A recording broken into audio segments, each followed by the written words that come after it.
Sa pinakaliblib na bahagi ng Baryo Pinagpala, kung saan ang mga palayan ay kumakaway sa hangin at ang mga bundok ay tila bantay ng katahimikan, naroon ang munting kubo ng pamilyang magsasaka na sina Mang Tano, Aling Celia at ang kanilang nag-iisang anak na si Lito. Mahina ang ani sa baryong iyon nitong mga nakaraang taon. Ang lupa ay tila napagod na sa paulit-ulit na pagtatanim at ang ulan ay dumadating kung kailan hindi kailangan. Maraming gabi ang pamilyang ito na asin at kanin lamang ang ulam at may mga pagkakataong kalahati pa nito ang kanilang pinaghahatian. Gayunman, kilala si Mang Tano sa baryo bilang taong hindi sumusuko. Kahit pakupas na ang kanyang sombrerong buri at pudpod na ang kanyang tsinelas, araw-araw pa rin siyang nagbubungkal ng lupa, umaasang balang araw ay papala rin din sila. Isang umaga, bago pa sumikat ng tuluyan ng araw, nagising si Lito sa kakaibang pakiramdam. Hindi siya sigurado kung ano iyon, parang may matang nakatingin sa kanya mula sa dilim. Dahan-dahan siyang bumangon mula sa banig. Paglingon niya sa bintana ng kanilang kubo, napahinto siya. May isang napakalaking agila na nakadapo sa kahoy na bintana. Hindi ito karaniwan. Ang balahibo nito ay kumikislap sa ginintuang liwanag ng bukang liwayway at ang mga mata nito ay tila may sariling talino. Parang hindi hayop kundi isang nilalang na may malalim na iniisip. Tay, mahina niyang tawag. Agad na nagising si Mang Tano. Ano yon, Lito? May panginginig sa boses ng bata. May agila po sa bintana. Napabalikwas si Mang Tano. Mabilis siyang lumapit, ngunit paglapit niya, napahinto rin siya sa kanyang kinatatayuan. Tama ang anak. Ang agila ay hindi umaalis. Hindi rin ito natatakot. Sa halip, tahimik lamang itong nakamasid sa loob ng kubo. Hindi yan pangkaraniwan, bulong ni Mang Tano. Lumabas siya ng kubo, dahan-dahan, handang itaboy ang ibon. Ngunit sa bawat hakbang niya, ang agila ay nananatiling kalmado, ni hindi man lang pumapagaspas ang pakpak. Hanggang sa makarating siya sa mismong harap nito, doon niya napansin ang isang bagay na lalo niyang ikinagulat. May manipis na sinulid na pula na nakatali sa paa ng agila. At nakasabit dito ang isang maliit na anting-anting. Nanlamig ang batok ni Mang Tano. Bago pa siya makapagsalita, marahang tumikhim ang agila, hindi tulad ng karaniwang ibon, kundi parang may nais ipahiwatig. Pagkatapos, bigla itong lumipad, ngunit hindi palayo. Umikot ito sa ibabaw ng kanilang kubo, 1 beses, 2 beses, 3 beses. Pagkaraan, dumapo itong muli sa parehong bintana. Para bang may hinihintay. Sa loob ng kubo, mahigpit ang hawak ni Lito sa braso ng kanyang ina. Nay, bakit parang bumalik siya? Hindi agad nakasagot si Aling Celia. Dahil sa kaibuturan ng kanyang puso, may kung anong malamig na kutob ang unti-unting gumagapang. Sa baryong iyon, may matandang paniniwala. Kapag ang agila ay kusang dumapo sa tahanan ng isang dukha, hindi yun basta pagdalaw. Isa iyong paanyaya o babala.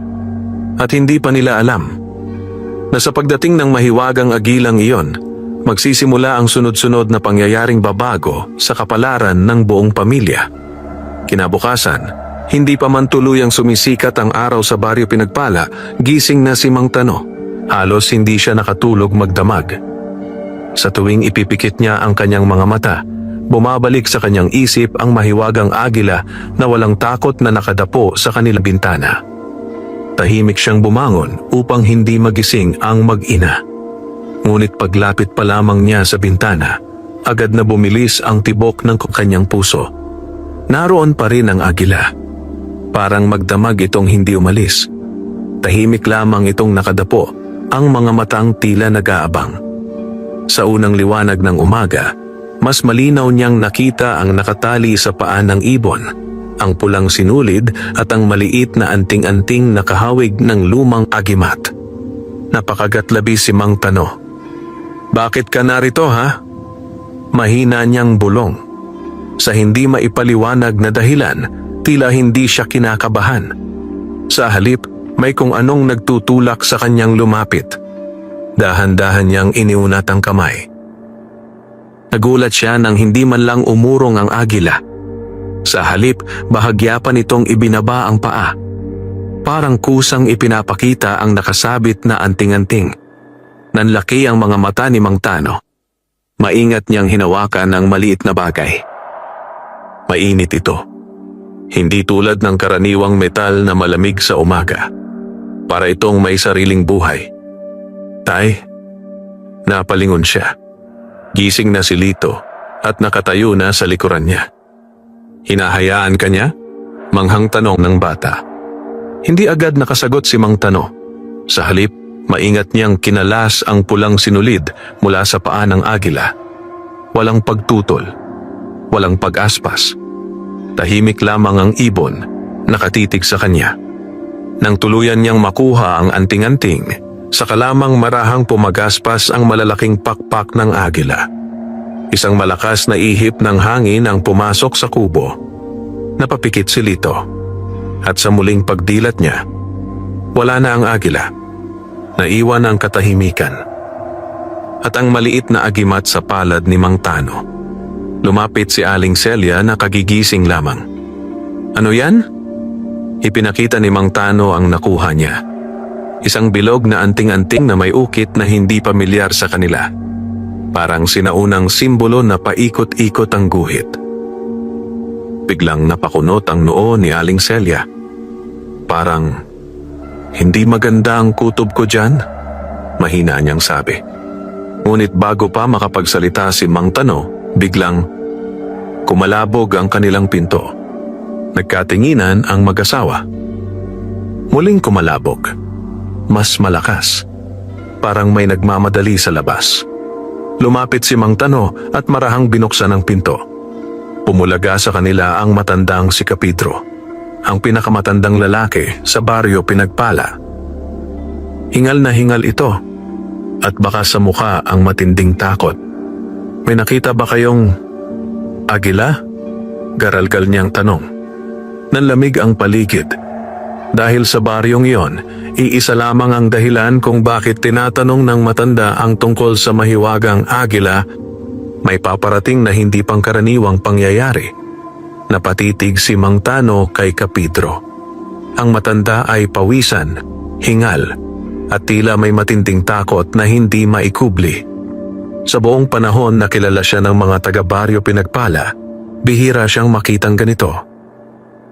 "Bakit ninyo natanong, Kapidro?" Maingat na tugon ni Mang Tano. Sandaling tumahimik ang matanda. Sa kanya dahan-dahang inangat ang kanyang tingin patungo sa bintana, sa mismong pinagdadapuan ng agila kagabi. Parang lalo siyang namutla. Dumapo nga mahina niyang bulong, halos sa sarili lamang. Nagkatinginan sina Aling Celia at Mang Tano. May kung anong bigat na bumalot sa loob ng kubo. Lumapit si Kapidro at halos pabulong na nagsalita. "May nakuha ka ba mula sa kanya?" Hindi agad sumagot si Mang Tano. Ngunit ang katahimikan niya ang siyang nagsilbing sagot. Unti-unti niyang inilabas ang anting-anting mula sa kanyang bulsa at ipinakita ito sa matanda. Sa sandaling makita iyon ni Kapidro, napaatras siya. Para bang may apoy na humaplos sa kanyang balat.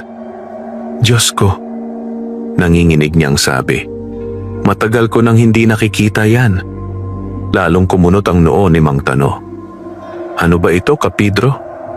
Napaupo ang matanda sa bangkong kawayan, tila bumigat ang kanyang dibdib. "Hindi basta agimat yan," mabagal niyang sabi. "At hindi rin basta agila ang dumalaw sa inyo." Tahimik ang maganak. Ang hangin sa labas ay tila tumigil sa paghihip. Maraming taon na ang nakalipas. Simula ni Kapidro, may isang pamilya sa baryong ito na piniling bantayan ng isang mahiwagang agila. Nanlaki ang mga mata ni Lito. "Bantayan po?" Tumango ang matanda. Pero hindi lahat ng binabantayan ay inililigtas. Parang may malamig na tubig na ibinuhos sa likod ni Aling Celia. "Anong ibig ninyong sabihin?" Mahinang tanong niya. Saglit na pumikit si Kapidro bago nagsalita. "Ang agila na yan ay hindi lamang tagapagbantay, anya. Tagapili rin siya." "Tagapili?" ulit ni Mang Tano. Tumango ang matanda, mabigat ang muka. "Kapag may pamilyang dinadalaw ang agilang may pulang tali," tugtong niya, "ibig sabihin, may isa sa kanila na tinatawag ng kapalaran." Biglang kumabog ang dibdib ni Mang Tano. Hindi niya alam kung bakit, pero parang may malamig na kamay na humawak sa kanyang puso. "Tinatawag? Saan?" tanong niya. Hindi agad sumagot si Kapidro. Sa halip, dahan-dahan niyang itinuon ang tingin kay Lito. At doon nagsimulang manginig ang hangin sa loob ng kubo.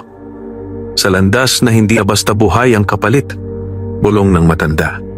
Biglang kumapit si Aling Celia sa balikat ng anak. "Hindi," agad niyang sabi. "Hindi pwedeng." Ngunit bago pa siya makapagtuloy, biglang umihip ang malakas na hangin sa labas. Kasabay nito, isang matinis na huni ng agila ang umalingaw-ngaw mula sa kalangitan. Napatingala si Lito sa bintana, at sa malayong ulap na tinatamaan ng araw, may isang malawak na pakpak na umiikot sa itaas ng kanilang kubo. Pumalik ang agila, at sa pagkakataong ito, tila mas malinaw na ang pakay nito. Napatayo si Lito sa may bintana, hindi maalis ang tingin sa umiikot na anino sa kalangitan. Sa bawat ikot ng agila, tila may kung anong humihila sa kanyang dibdib, isang pakiramdam na hindi niya maipaliwanag. "Pumasok ka rito, Lito," utos ni Aling Celia, nanginginig ang boses. Ngunit hindi agad gumalaw ang bata. Para bang may bumubulong sa kanya mula sa malayo. "Tay," mahina niyang sabi, "parang may tumatawag." Biglang tumayo si Mang Tano. "Anong tumatawag?" mabilis niyang tanong. Ipinikit sandali ni Lito ang mga mata, saka marahang sumagot. "Hindi ko po alam, pero parang kilala ko siya." Nanindig ang balahibo ni Kapidro. Agad siyang tumayo at lumapit kay Lito. Pinagmasdan niya ang bata mula ulo hanggang paa, wari may hinahanap. "May napapansin ka bang kakaiba sa sarili mo nitong mga nakaraang araw?" tanong ng matanda. Nag-isip si Lito.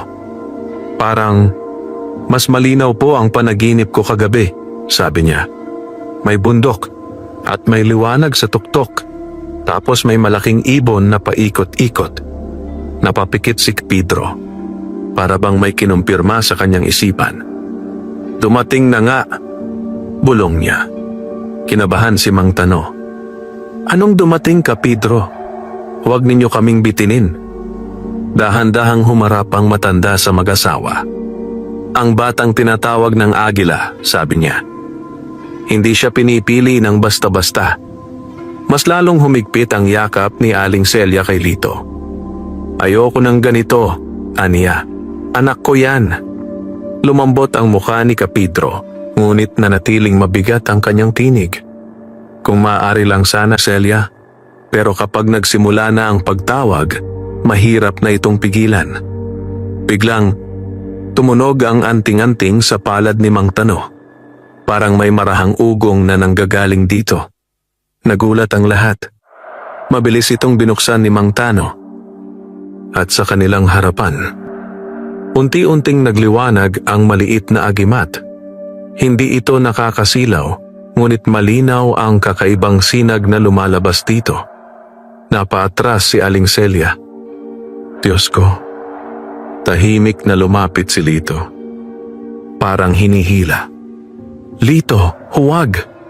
Pigil ni Mang Tano. Ngunit huli na. Sa sandaling mahawakan ng bata ang anting-anting. Biglang umihip ang napakalakas na hangin sa buong paligid. Niyanig ang bubong ng kanilang kubo. Umalingaw-ngaw ang malakas na huni ng agila mula sa itaas. At sa isip ni Lito, may isang tinig na malinaw niyang narinig. "Panahon na." Biglang napabitaw si Lito sa agimat. Napasandal siya kay Aling Celia, hingal na hingal. "Anak!" sigaw ng ina. Namumutla ang bata. "Nay! Tay!" Mahina niyang sabi, "May pupuntahan daw po ako." Parang tumigil ang mundo sa loob ng kubo. Dahan-dahang napaupo si Mang Tano. Samantalang si Kapidro ay tahimik lamang na nakatanaw sa langit sa labas. Dahil alam niya, ang unang yugto ng kapalaran ni Lito ay nagsimula na. At kapag tinawag na ng mahiwagang agila ang isang bata ng baryo Pinagpala, walang nakatitiyak kung babalik pa ito na tulad ng dati. Hindi na muling nakatulog ng mahimbing ang pamilya ni Mang Tano ng gabing iyon. Ang liwanag ng anting-anting ay tila nakatanim na sa kanilang isipan, at ang mga salitang narinig ni Lito ay patuloy na umuukit ng kaba sa kanilang mga puso. Kinabukasan, bago pa man sumikat ang araw, bumalik si Kapidro sa kanilang kubo. May dala siyang maliit na supot na yari sa lumang tela. "Oras na para malaman ninyo ang buong katotohanan," mabigat niyang sabi. Tahimik na umupo ang pamilya sa sahig na kawayan. Si Lito ay nasa gitna, hawak ang anting-anting na ngayon ay hindi na umiilaw, ngunit nananatiling mainit sa kanyang palad. Huminga ng malalim si Kapidro. Sa likod ng baryo Pinagpala, panimula niya, may isang bundok na matagal nang iniiwasan ng mga tao. Napatingin si Mang Tano. "Yung matandang bundok?" tanong niya. Tumango ang matanda. "Matagal na iyong may sariling lihim. Noon pa mang kabataan ko, may mga kwento na tungkol sa isang bantay na hindi nakikita at sa isang agilang hindi tumatanda." Unti-unting bumilis ang tibok ng dibdib ni Lito. Ang batang pinipili ng agila, dugtong ni Kapidro, ay inaanyayahang umakyat sa bundok na iyon. Nanlaki ang mata ni Aling Celia. "Hindi pwede," agad niyang sabi. "Delikado roon." Malungkot nang umiti ang matanda. "Alam ko, Anya. Kaya nga kakaunti lang ang pinipili." Tahimik ang kubo. Maging ang mga kuliglig sa labas ay tila huminto sa pag-ingay. Dahan-dahang inilabas ni Kapidro ang laman ng kanyang supot. Isang lumang piraso ng papel na tila napaglipasan na ng panahon. May nakaguhit doon, isang bundok, at isang agila sa tuktok nito. Napahigpit ang hawak ni Lito sa anting-anting. Parang may gumagalaw na alaala sa loob ng kanyang isip. "Kapidro," mahina niyang tanong, "ano po ang mangyayari kapag umakyat ako roon?" Hindi agad sumagot ang matanda. Sa halip, dahan-dahan niyang inilapag ang papel sa sahig. "At dito nagsisimula ang tunay na panganib," sabi niya. Nagkatinginan ang mag-asawa. Ramdam nila ang bigat ng mga susunod na salita. Hindi lahat ng batang tinawag ng agila ay bumabalik, bulong ni Kapidro. Parang sinakal ang dibdib ni Aling Celia. Pero, tugtong ng matanda, ang mga bumabalik, sila ang nagiging tagapagligtas ng baryo. Napatingin si Mang Tano sa anak. Sa unang pagkakataon, may kakaibang liwanag siyang nakita sa mga mata ni Lito. Hindi takot, kundi kakaibang tapang na hindi niya inaasahan. Sa labas ng kubo, biglang dumapo muli ang anino ng malawak na pakpak sa lupa. Bumalik na naman ang agila. At sa pagkakataong ito, tila hindi na ito naghihintay lamang, kundi naniningil na ng sagot. Mabigat ang katahimikang bumalot sa loob ng kubo. Sa labas, malinaw ang anino ng agila na nakadapo na naman sa kanilang bintana. Parang bantay na hindi napapagod maghintay. Ang bawat segundo ay tila humahaba at ang bawat tibok ng puso ni Aling Celia ay puno ng pangamba. Mahigpit niyang hinawakan ang kamay ni Lito. "Anak, huwag na lang," pakiusap niya, halos pabulong. Ngunit si Lito ay nakatitig lamang sa anting-anting sa kanyang palad. Tahimik ang kanyang muka, ngunit sa loob-loob niya ay may nagaganap na hindi niya maipaliwanag. Parang may gumagabay. parang may nagtuturo ng landas. "Nay," marahan niyang sabi. "Hindi ko po ito hinahanap, pero parang ako ang hinahanap niya." Parang sinaksak ang puso ni Aling Celia sa narinig. Napayuko si Mang Tano. Bilang ama, gusto niyang pigilan ang anak. Ngunit sa kaibuturan ng kanyang puso, ramdam niyang may mas malaki pang dahilan kung bakit tumating ang agila sa kanilang buhay. Lumapit si Kapidro kay Lito. "Hindi kita pipilitin," sabi ng matanda.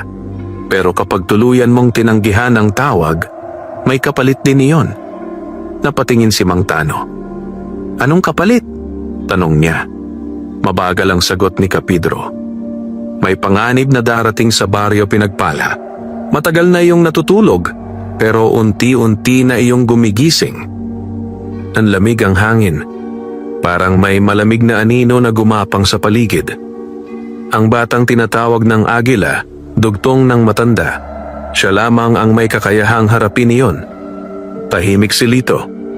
Unti-unti niyang itinaas ang ulo. Sa kanyang murang edad, may kung anong pagbabago sa kanyang mga mata. Parang mas tumanda ang kanyang tingin sa isang iglap. "Kung aakyat po ako sa bundok," mahinahon niyang tanong, "may pag-asa bang mailigtas ang baryo?" Tumango si Kapidro. "Kung mapapatunayan mo ang sarili mo roon." Huminga ng malalim si Lito. Pagkatapos ay humarap siya sa kanyang mga magulang. "Tay, Nay." Mahina ngunit buo ang kanyang tinig.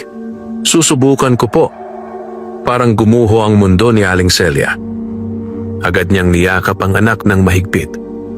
"Anak ko!" Nanginginig niyang bulong. Lumapit si Mang Tano at ipinatong ang kamay sa balikat ni Lito. Hindi siya nagsalita. Pero sa mga mata niya, halatang puno ng pag-aalala at ng tahimik na pagmamataas. Sa sandaling iyon, biglang pumagaspas ng malakas ang agila sa bintana. Isang malakas na huni ang umalingaw-ngaw sa buong paligid, at saka ito lumipad. Hindi pa ikot, hindi pa balik, kundi diretsong patungo sa direksyon ng matandang bundok. Parang nag-aanyaya. Parang nagsasabing, "Oras na." Tahimik na napatingin si Lito sa malayong bundok na bahagyang nababalot ng hamog. At sa kaibuturan ng kanyang dibdib, ramdam niyang ang buhay na nakasanayan niya sa baryo Pinagpala ay unti-unti nang magbabago. Madaling araw pa lamang ay gising na ang buong pamilya. Hindi tulad ng mga nakaraang umaga sa baryo Pinagpala, ang hangin ngayon ay mabigat at tila may dalang pangamba. Ang mga dahon ng puno ay halos hindi gumagalaw at ang paligid ay tahimik na parang may inaabangang mangyari. Tahimik na naghahanda si Lito. Isang maliit na bayong ang kanyang dala. May lamang kaunting kanin, tuyong isda at isang lumang bote ng tubig. Iyon lamang ang kaya nilang ipabaon. Sa isang sulok, nakaupo si Aling Celia, hawak ang lumang panyo habang pinipigilan ang pagpatak ng luha. "Anak," mahina niyang tawag. Lumapit si Lito. Dahan-dahan siyang hinaplos ng kanyang ina sa buhok, parang sinusubukang tandaan ang bawat hibla nito. "Mag-iingat ka," bulong ni Aling Celia. Tumango ang bata. Lumapit naman si Mang Tano. May hawak na isang maliit na gulok na matagal na niyang gamit sa bukid. Iniabot niya iyon kay Lito. "Hindi ito laban," sabi niya, "pero makakatulong kung sakali." Magalang na tinanggap iyon ni Lito. Sa pintuan, tahimik na naghihintay si Kapidro. "Naroon na siya," sabi ng matanda. Napatingin si Lito sa labas. Sa may puno ng mangga, malinaw ang malaking anyo ng agila, nakadapo at nakamasid. Tila bantay na handa ng manguna sa paglalakbay. Huminga ng malalim si Lito. Pagkatapos ay lumabas siya ng kubo. Ang unang hakbang niya sa damuhan ay tila may kasamang bigat, hindi lamang dahil sa paglalakbay, kundi sa responsibilidad na hindi niya lubos maintindihan. Unti-unting naglakad ang bata, at sa bawat hakbang niya, gumagalaw ang agila. Hindi ito lumilipad ng malayo, Sa halip, lumilipat lamang ito sa susunod na puno, parang malinaw na ginagabayan ng landas. Tahimik silang naglakad palabas ng baryo Pinagpala. Habang papalayo, napansin ni Lito ang kakaibang pagbabago sa paligid. Ang mga ibon ay hindi umaawit. Ang hangin ay malamig kahit tirik ang araw. At sa di kalayuan, ang matandang bundok ay tila mas madilim kaysa dati. Pagkaraan ng ilang oras na paglalakad, narating ni Lito ang paanan ng bundok. Huminto ang agila sa isang malaking bato. Doon ito tumingin sa kanya. Diretso. Matalim. Parang may hinihintay na desisyon. Biglang uminit ang anting-anting sa palad ni Lito. Napahawak siya rito. At sa mismong sandaling iyon, may narinig siyang mahinang ugong mula sa loob ng bundok. Parang may malalim na nilalang na gumagalaw sa kailaliman. Nanlamig ang batok ni Lito. Dahan-dahan siyang napalunok dahil ngayon niya lang lubos na naunawaan. Ang pag-akyat sa bundok ay hindi lamang pagsubok. Ito ay simula ng isang panganib na matagal nang naghihintay. Nakatayo si Lito sa paanan ng matandang bundok. Hindi may galaw ang mga paa. Ang mahinang ugong na nagmumula sa kailaliman nito ay tila dumadaloy sa lupa at umaabot hanggang sa kanyang dibdib. Humigpit ang hawak niya sa gulok at sa anting-anting. Sa harap niya, nanatiling nakadapo ang agila sa ibabaw ng malaking bato. Hindi ito umaalis, ngunit hindi rin ito lumalapit. Para bang hinihintay nitong si Lito mismo ang gumawa ng susunod na hakbang. Huminga ng malalim ang bata. Isang hakbang. 2. 3. Unti-unti siyang umakyat sa makipot na landas na paikot-ikot pataas ng bundok. Sa bawat hakbang niya, lalong lumalamig ang hangin. Ang mga punong kahoy ay mas siksik, at ang liwanag ng araw ay halos hindi na makapasok sa gubat. Biglang, kumaluskos ang mga dahon sa kanyang kaliwa. Napahinto si Lito. Dahan-dahan niyang itinaas ang gulok. May tao po ba riyan? Mahina niyang tawag. Walang sumagot, ngunit muling kumaluskos. Mas malapit. Nanlaki ang mga mata ni Lito. At saka, may isang anyong unti-unting lumabas mula sa likod ng makapal na puno. Hindi ito hayop. Hindi rin ganap na tao. Isa itong matangkad at payat na nilalang na balot ng maitim na balahibo. May mahahabang braso at matang kumikislap sa dilim. Napaatras si Lito. Napatigil ang kanyang hininga. Ang nilalang ay hindi umatake. Sa halip, dahan-dahan itong tumayo sa gitna ng landas, harang sa kanyang daraanan. Sa itaas, biglang umalingaw-ngaw ang malakas na huni ng agila. Tila babala o utos. Unti-unting nagsalita ang nilalang. Magaspang ang tinig nito, parang matagal nang hindi ginagamit. Ang bundok ay hindi para sa bata. Nanuyo ang lalamunan ni Lito. Ngunit sa kabila ng takot, may kung anong lakas ang umusbong sa kanyang dibdib. Mahigpit niyang hinawakan ng anting-anting. Tinawag po ako, buo niyang sabi. Saglit na tumahimik ang nilalang. Unti-unti nitong inangat ang ulo, pinagmamasdan ng bata mula ulo hanggang paa. Pagkatapos, napatingin ito sa anting-anting sa kamay ni Lito. At sa unang pagkakataon, nagbago ang anyo ng mukha nito. Hindi galit, kundi pagkilala. Kung gayon, mabagal itong sabi, patunayan mo. Biglang lumakas ang hangin sa paligid. Ang mga dahon ay sabay-sabay na umikot sa hangin. At sa isang kisap mata, sumugod ang bantay, diretso kay Lito. Doon nagsimula ang unang tunay na pagsubok ng batang tinawag ng mahiwagang agila. Sa isang kisap mata, naramdaman ni Lito ang malakas na pagyanig ng lupa sa pagsugod ng bantay. Hindi siya handa, ngunit wala na siyang oras para umatras. Sa likas na kilos, napataas niya ang gulok sa harap ng kanyang katawan. Tumama rito ang mahahabang kuko ng nilalang at isang matinis na tunog ang umalingaw-ngaw sa tahimik na gubat. Napaurong si Lito ng ilang hakbang. Nanlalamig ang kanyang mga kamay. Ngunit hindi siya tumakbo. Sa kaibuturan ng kanyang dibdib, may kung anong nag-uutos na manatili. Muling sumugod ang bantay. Mas mabilis, mas mabangis. Napapikit si Lito sa takot.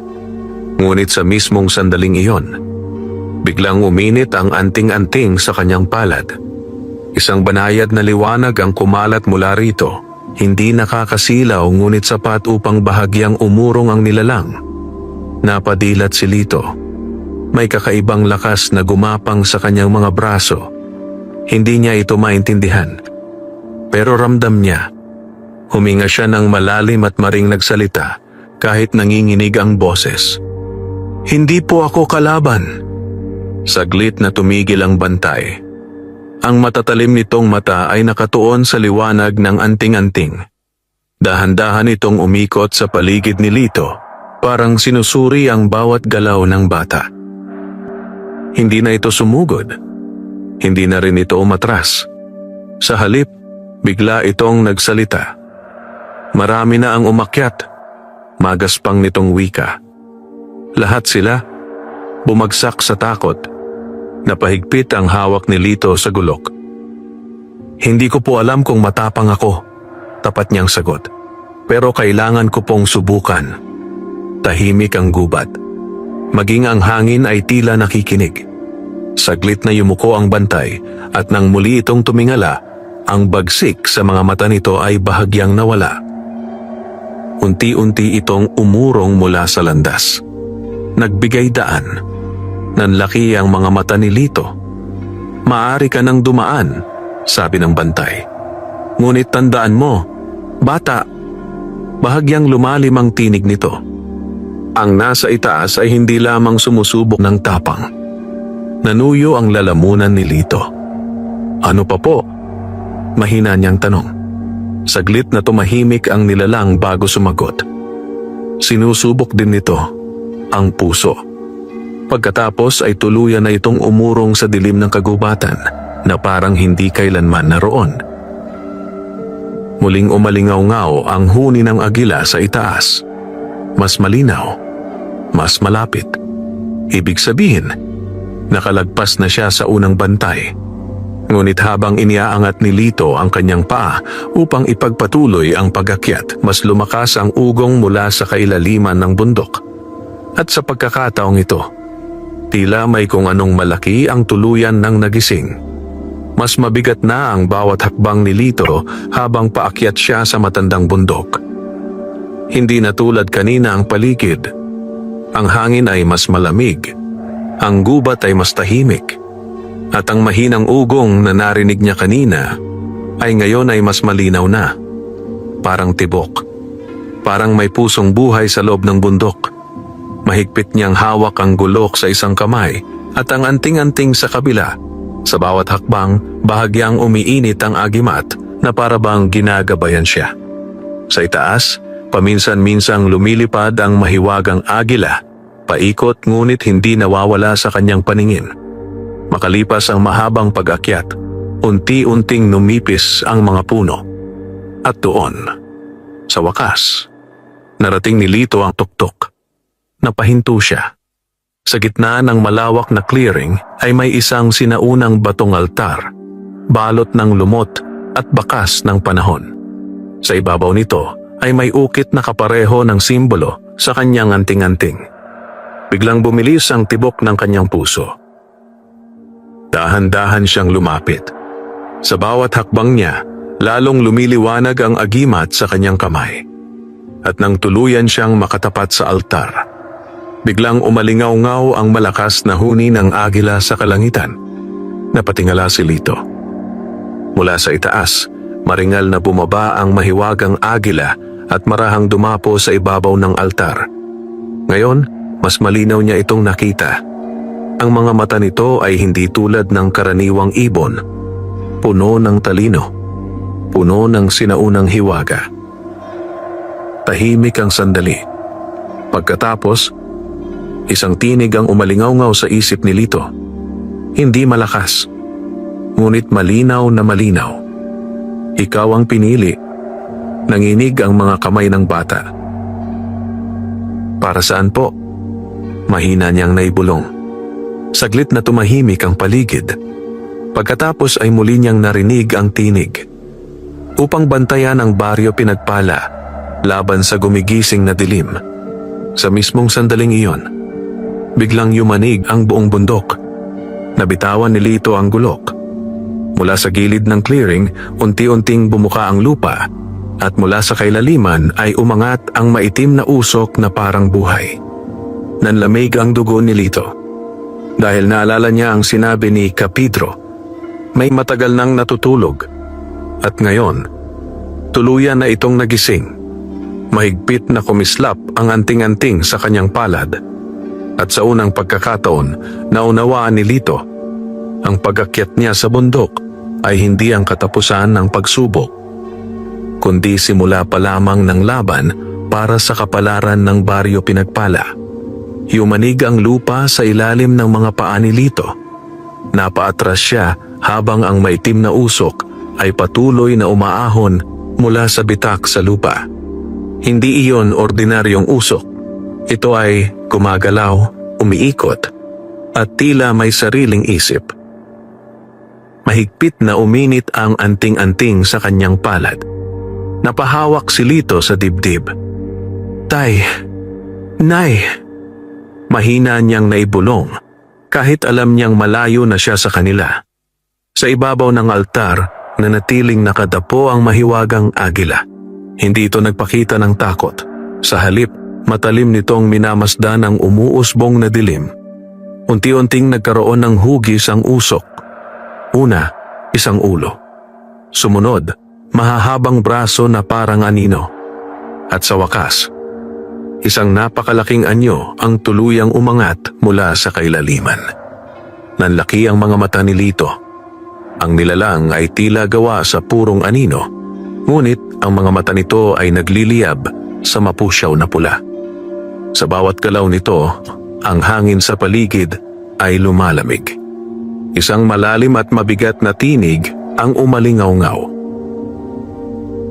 Matagal akong naghintay. Nanuyo ang lalamunan ni Lito, ngunit hindi siya tumakbo. Sa halip, napahigpit ang hawak niya sa anting-anting. Ano ka? Nanginginig ngunit matapang niyang tanong.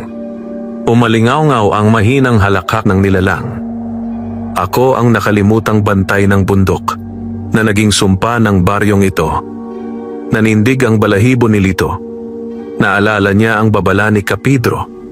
May matagal nang natutulog. At ito iyon.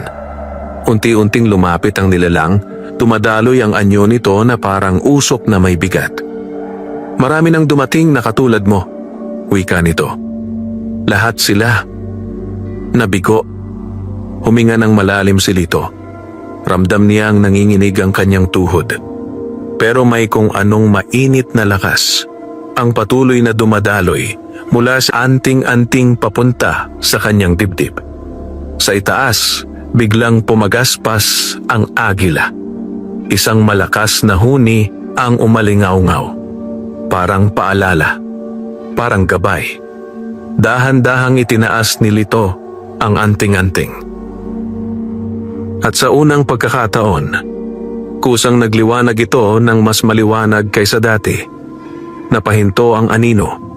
Saglit, isang maikling sandali ng katahimikan.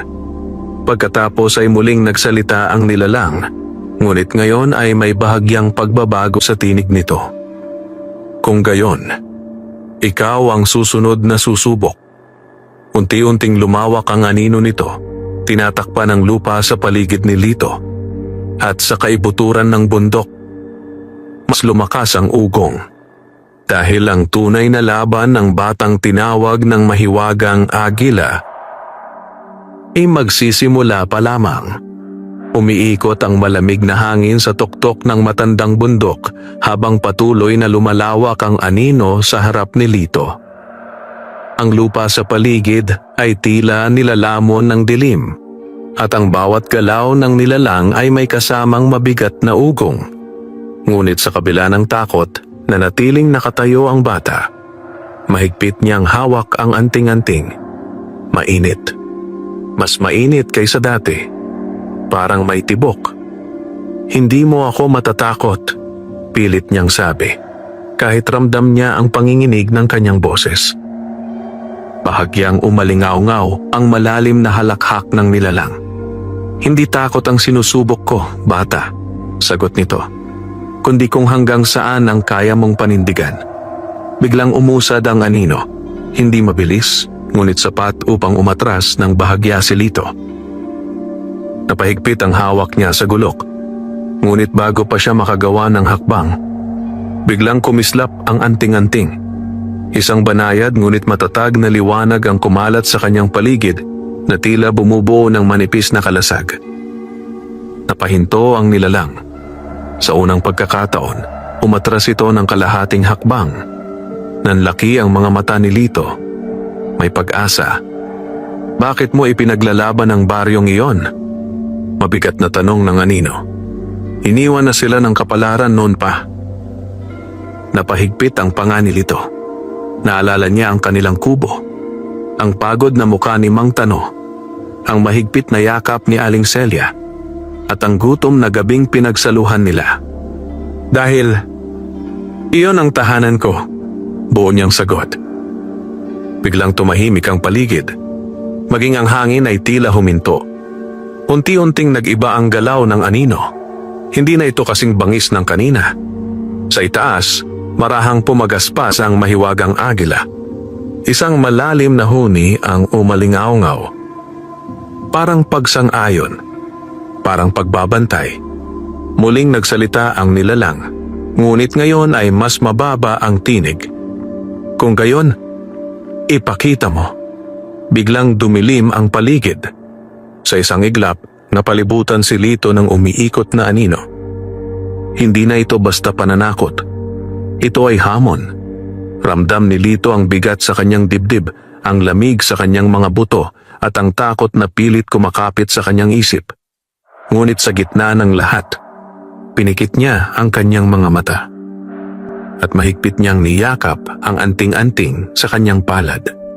Hindi ako uurong. Mahina, ngunit matatag niyang bulong. Sa mismong sandaling iyon, sumabog ang liwanag mula sa anting-anting. Isang bugso ng maliwanag na sinag ang kumalat sa buong tuktok ng bundok. Napaatras ang anino. Sa unang pagkakataon, ito ang napaatras. At doon nagsimulang magbago ang takbo ng laban sa pagitan ng batang magsasaka at ng matagal ng sumpa ng matandang bundok. Nabalaho ang maitim na anino sa bugso ng liwanag mula sa anting-anting. Para itong usok na tinamaan ng malakas na hangin, nagulo, napaatras, at sandaling nawalan ng anyo. Ngunit hindi ito tuluyang naglaho. Unti-unti itong muling nagtipon sa harap ni Lito. Mas mabagal na ngayon ang galaw, ngunit mas mabigat ang presensya.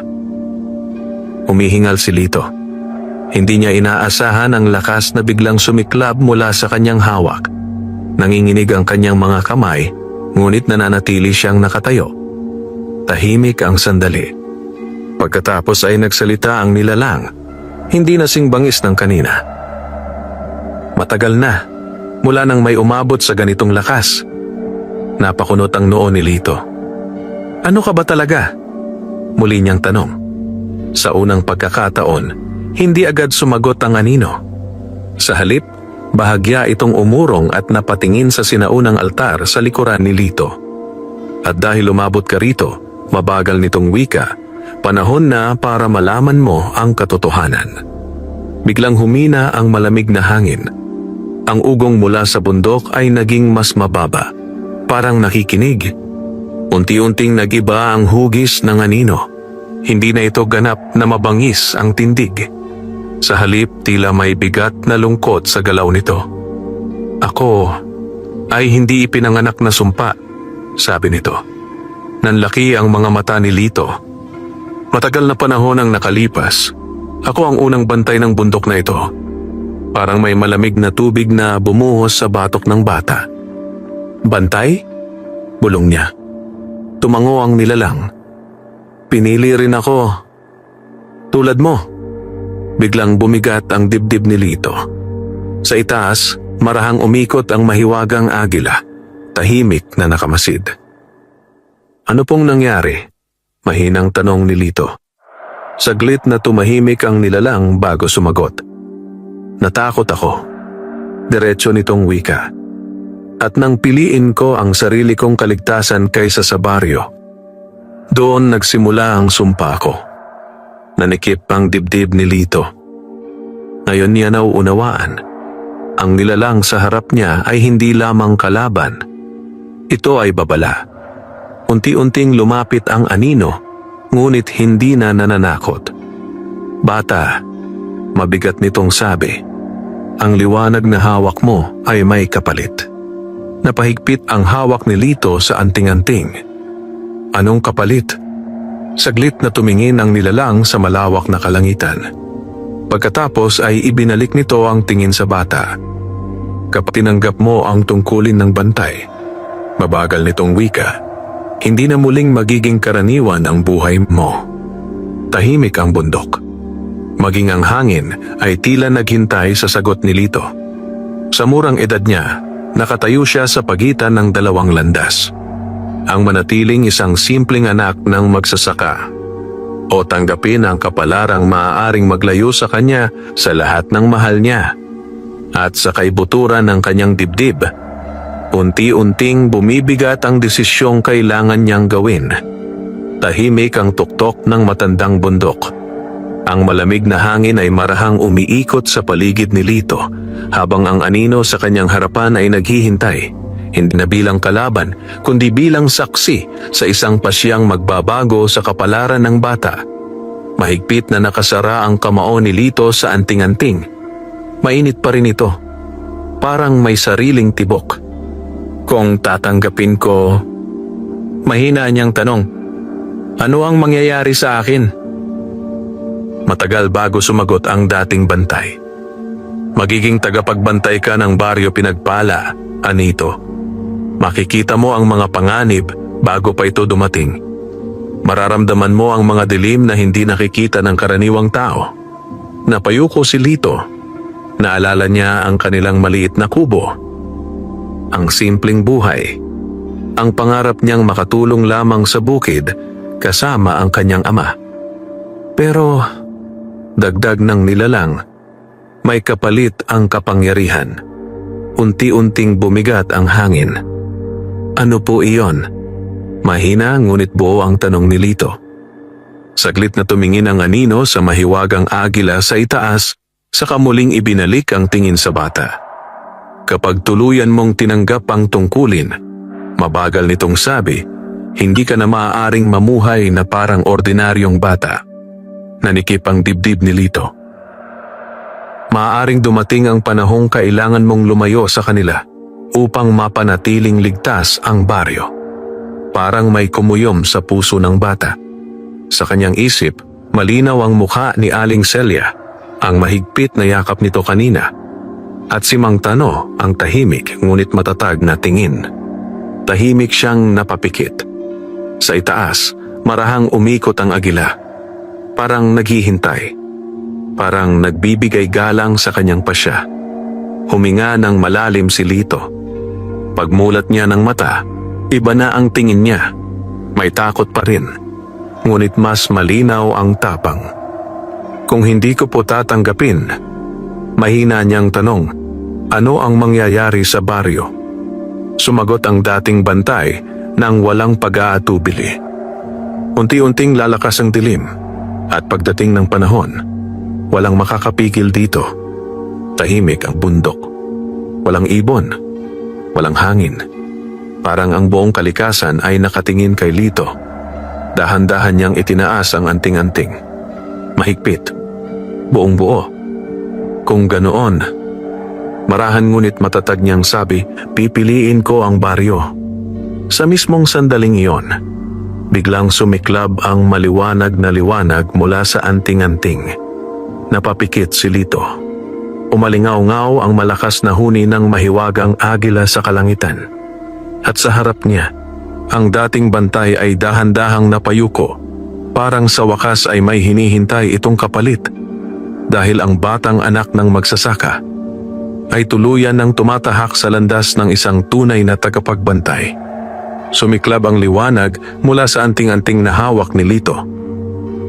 Hindi iyon tulad ng naunang mga sinag.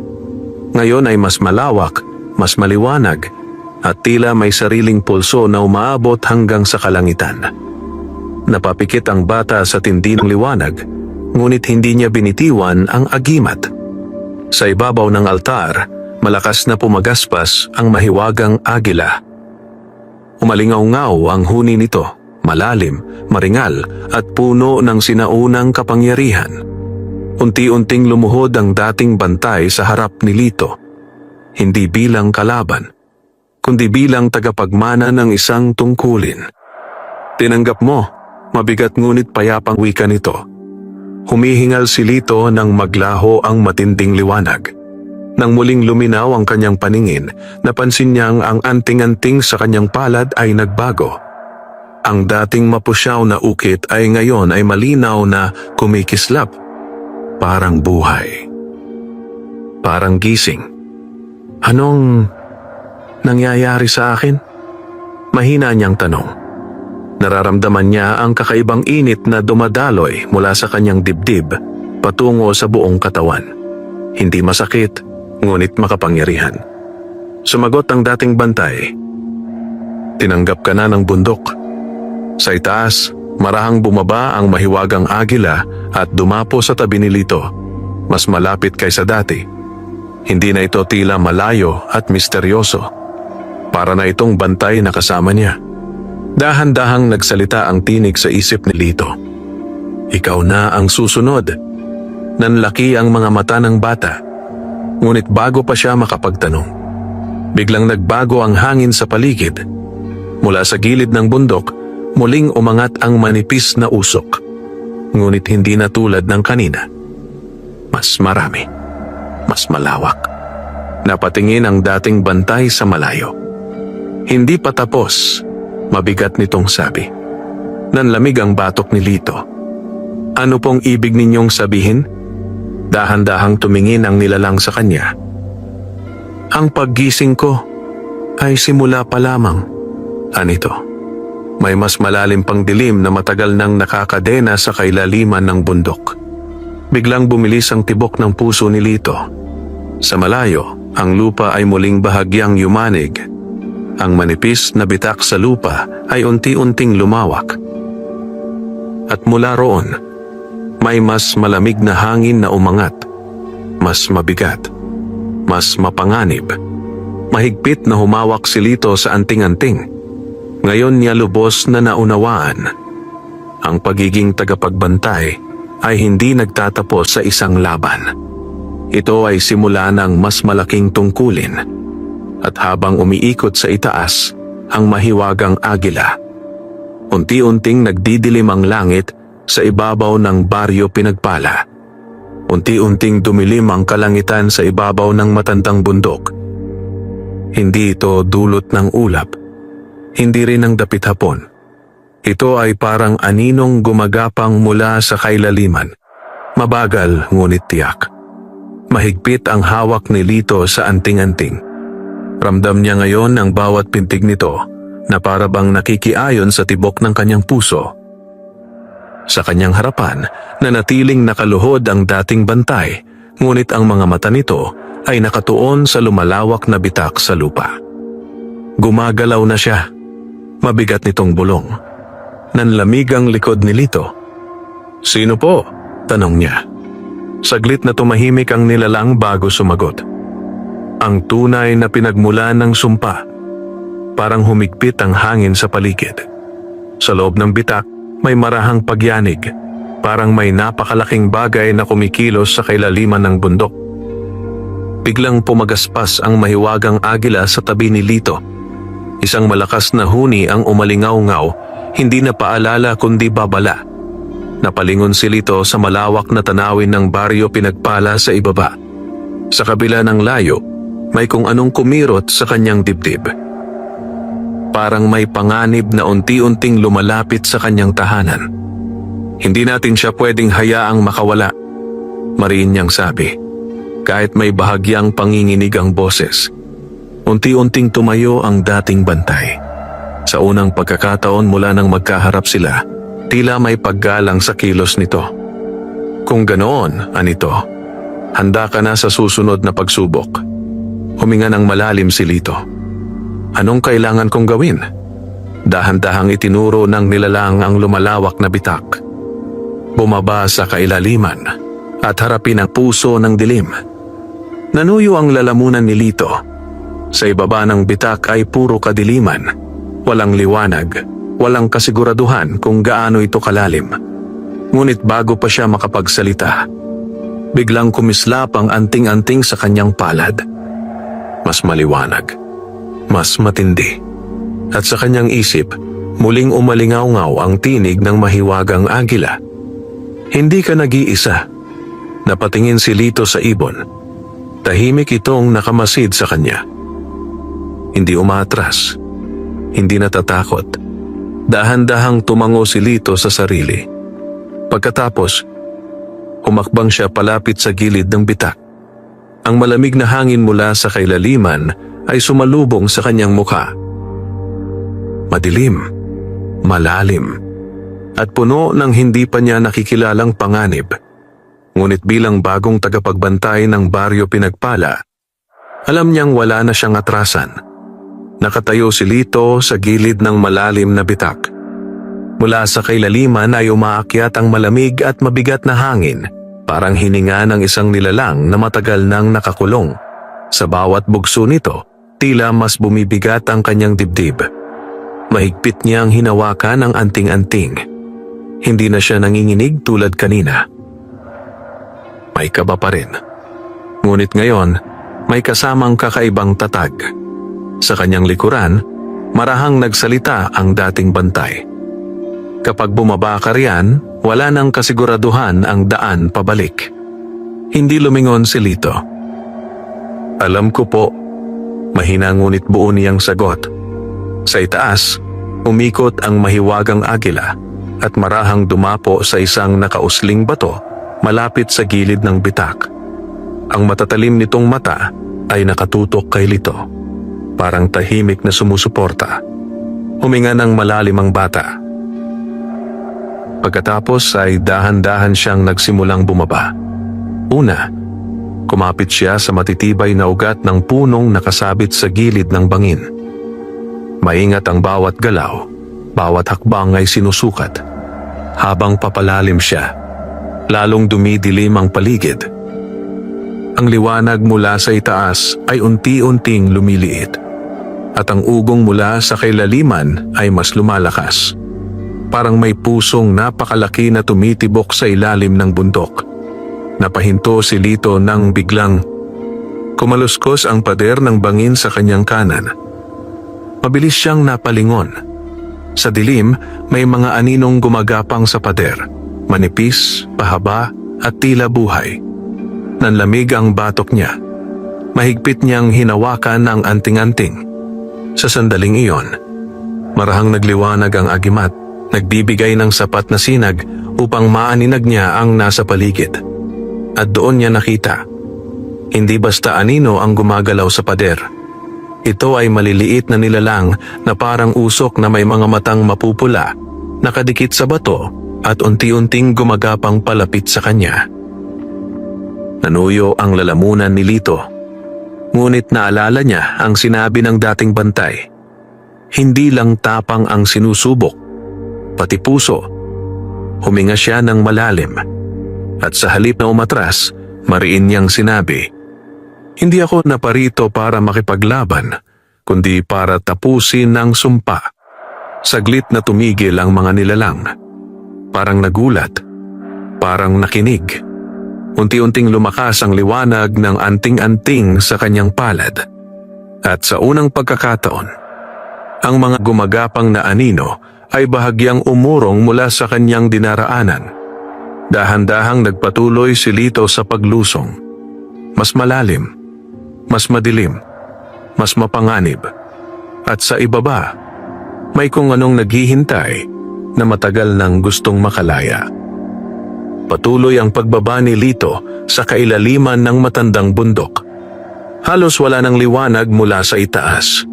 Tanging ang marahang sinag ng anting-anting sa kanyang palad ang nagsisilbing tanglaw sa makipot na daan. Sa bawat metro ng kanyang nilulusong, lalong lumalamig ang hangin. Parang unti-unti siyang pumapasok sa isang lugar na matagal nang walang nakarating. Sa wakas, naramdaman niya ang matigas na lupa sa ilalim ng kanyang paa. Narating na niya ang kailaliman. Tahimik. Sobrang tahimik. Walang kuliglig. Walang hangin. Parang patay ang buong lugar. Dahan-dahang inangat ni Lito ang anting-anting. Sa liwanag nito, unti-unting lumitaw ang isang malawak na kuweba. Ang mga pader ay may ukit na sinaunang simbolo, kapareho ng nasa agimat, ngunit mas malalaki at tila mas luma pa sa bundok mismo. Napahakbang siya pasulong, at doon niya ito narinig. Dumugong, dumugong, dumugong, parang napakalakas na tibok ng puso, mabagal, mabigat, at nagmumula sa pinakaloob ng kuweba. Nanuyo ang lalamunan ni Lito. Hindi siya umatras. Sa halip, nagpatuloy siya. Habang papalapit siya sa gitna ng kuweba, napansin niya ang lupa roon ay bitak-bitak. At sa gitna nito ay may malaking batong tila altar na balot ng makapal na itim na usok. Biglang lumakas ang tibok. Dumugong, dumugong. Napahinto si Lito. Ang anting-anting sa kanyang palad ay nag-init ng husto. Halos hindi na niya mahawakan. At saka, biglang gumalaw ang usok. Unti-unti itong umikot sa ibabaw ng bato na para bang may anyong pilit na bumubuo mula sa kadiliman. Lumakas ang hangin sa loob ng kuweba. Ang mga simbolo sa pader ay bahagyang kumislap. At isang malalim na tinig ang umalingaw-ngaw sa buong kailaliman. Isa na namang bata. Nanlamig ang dugo ni Lito. Unti-unti siyang napatingala.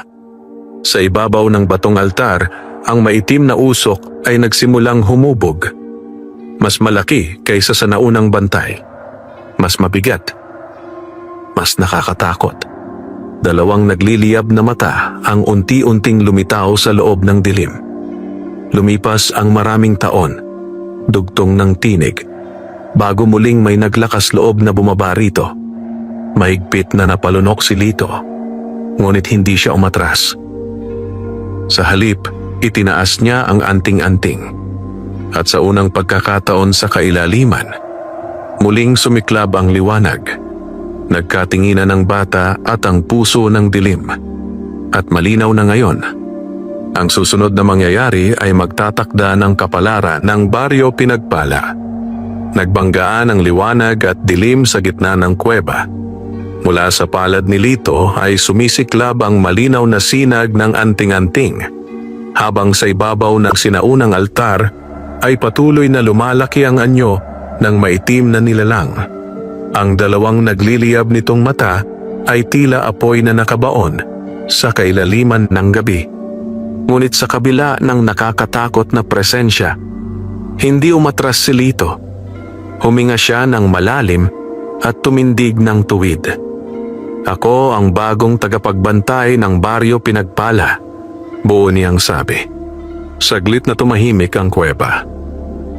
Pagkatapos ay umalingaw-ngaw ang mabigat na halakhak ng nilalang. Tagapagbantay? Ulit nito, tila nangungut siya. Marami na akong narinig na ganyan. Unti-unting lumawak ang maitim nitong anyo. Dumadaloy ang usok sa sahig na parang buhay na ulap. Lahat sila bumagsak. Nanikip ang dibdib ni Lito. Ngunit naalala niya ang kanyang mga magulang. Ang kanilang maliit na kubo. Ang baryong umaasa sa kanya kahit hindi nila alam. Mahigpit niyang hinawakan ang anting-anting. Hindi ako naparito para sumuko, mariin niyang sabi. Sa sandaling iyon, biglang sumiklab ang agimat. Isang maliwanag na bugso ng liwanag ang kumalat sa kuweba. Napaatras ng bahagya ang maitim na nilalang at ang mga ukit sa pader ay sabay-sabay na kumislap. Sa unang pagkakataon, napansin ni Lito ang kakaibang reaksyon ng dilim. Hindi lamang galit ang naroon, may bahid ng pag-aalinlangan. Mabagal na wika ng nilalang. Iba ka sa mga nauna. Unti-unti itong bumaba mula sa ibabaw ng altar, ang anyo ay parang usok na may bigat. Kung gayon, dugtong nito, haharapin mo ang aking hamon. Nanlamig ang hangin. Biglang nagbago ang paligid. Sa isang kisap mata, ang sahig ng kuweba ay nabalot ng umiikot na anino na tila bumubuo ng isang malawak na bilog sa paligid ni Lito. Hindi ito basta pananakot. Ito ay isang larangan, isang pagsubok. Hindi sapat ang liwanag, mabigat na sabi ng nilalang. Patunayan mo na karapat-dapat kang maging bantay. Mahigpit ang kapit ni Lito sa anting-anting. Sa kaibuturan ng kanyang dibdib, ramdam niyang ito na ang pinakamahalagang sandali. Sa itaas ng kuweba, biglang umaling-aungaw ang malakas na huni ng mahiwagang agila. Kahit hindi niya ito nakikita, parang paalala, parang lakas ng loob.